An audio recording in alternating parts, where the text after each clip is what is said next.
1. We have to understand that Syria is not a monolith or a single actor.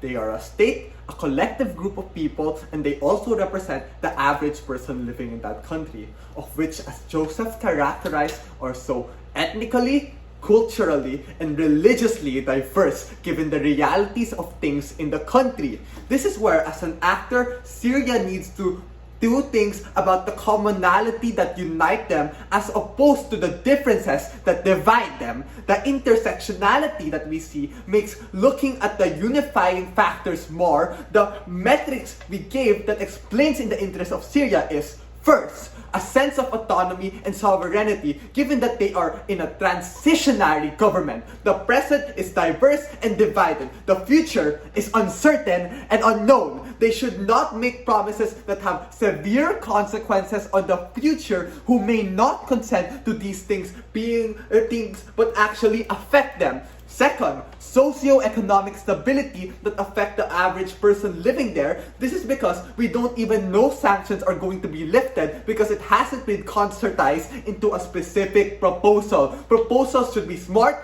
measurable, attainable, reasonable, and time-bound. The SMART principle, guys, you learned this in 5th grade. The current offer is lacking these, and the harm here is that if they accept this, the US has every leeway to change and renegotiate, and now there is not a breach of contract because nothing is written down or set in stone. The harm on Syria is that they commit to specific concessions while uncertain with the upside. Even if these certain sanctions were specific, why would the SIG want these sanctions in the first place, bro? They just broke from the chains of Assad and the authoritarian government and are largely still skeptical of the West.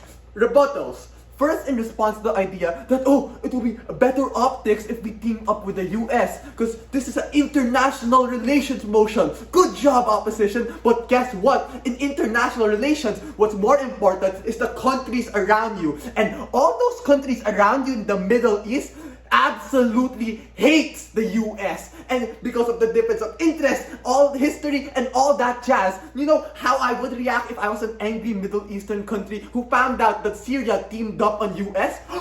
They have civil wars inside. They have groups that are against the current government.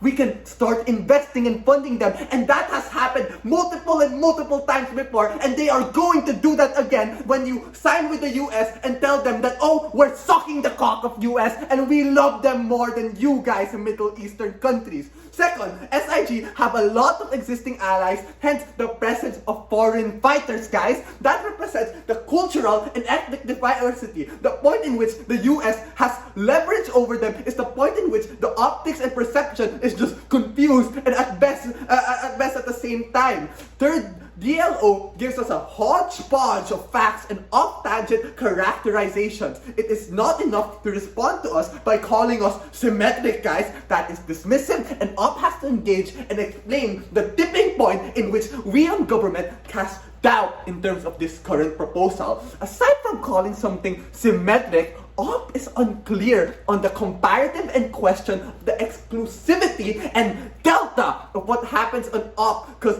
they just hope and pray that negotiations for the proposals will be great and the implementations will be 100% successful when it has multiple phases and a lot of things that could go wrong. On the comparative, we told you that the reality is just super vague, and that in itself is enough to reject the proposal. And even if it is symmetric, that weighting is also unclear, at the very least, the offer we are able to get by rejecting allows anyone else to come up with a better deal that is currently on the table. Fourth, they keep focusing on this idea that, weapons are such a big help from the US. Wait, guys, let's just think about this. What are these weapons? Guns, ammunitions, maybe, if they're feeling generous, tanks and jets, but 1 or 2, cool, yeah, but don't these guns and weapons need people to use it for? Doesn't the Middle East just also have a lot of guns and weapons for sale at a cheap price because there's so much wars all happening at once?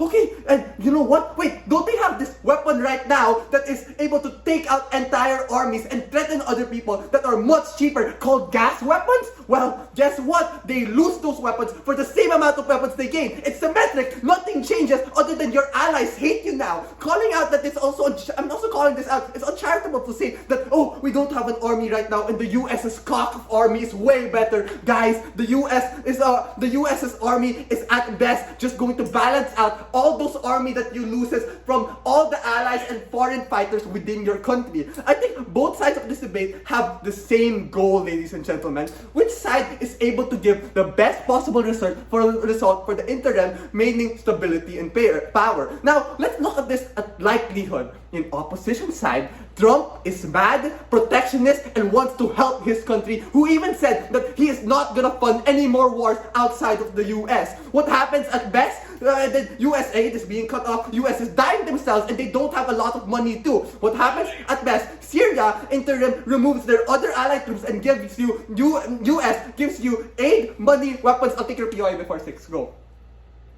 Okay, let's say that you drop from the deal and you don't say thank you to Trump. What is stopping Trump from tariffing the already depressed Syrian government? Wait, aren't they already tariffing us right now? So they're gonna tariff us even more? Oh, shiver me timbers, ladies and gentlemen. Nothing changes. They are already tariffing us. They already hate us, and they're going to.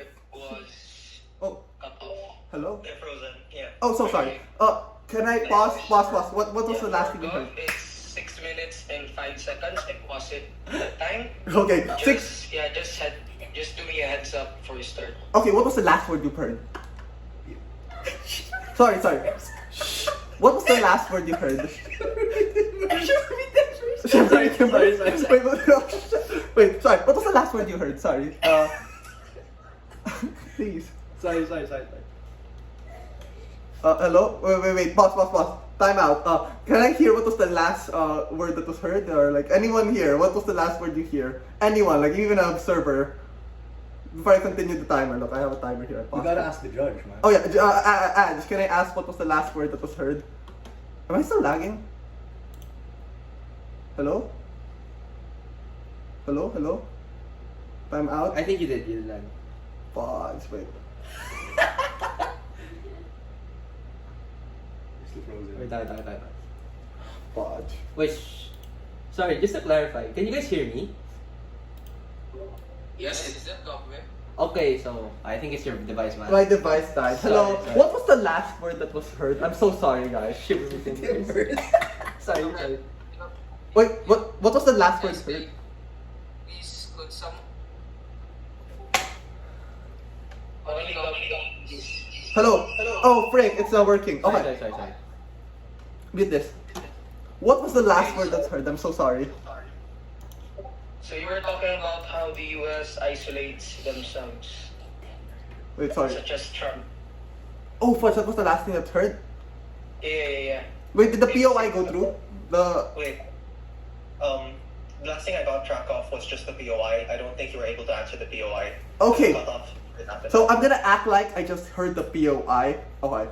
So 3, 2, 1. Shiver me timbers! Oh my gosh, the US is going to add more tariffs than what we already have in status quo. Guys, that is already what's happening, and what ends up happening is nothing actually changes. So what happens? At best, Syria interrupts, removes their allies, and everyone else is going to not like them as much. And maybe, at best, they might have more money and weapons, and they will be able to maintain just status quo. But at worst, they literally put themselves in a limbo of less power while they're waiting for the US to give their end of the bargain and hoping that end of the bargain is enough for you to actually change it when it's likely to just keep status quo. So what happens if US delays and takes too long? You put yourself in the back foot against everyone else in this civil war, and knowing you aren't using these gas anymore, knowing that you aren't going to have foreign fighters anymore, and everyone else having and everyone else hating US and you're teaming up against US, well, guess what? It's not gonna look good for you, and it's more likely that your country goes into further instability and less likely for you to be in power. Thank you, and I have never been proud to propose this debate. Yes, sorry if I sounded mad, guys. I'm not mad. Heart you up.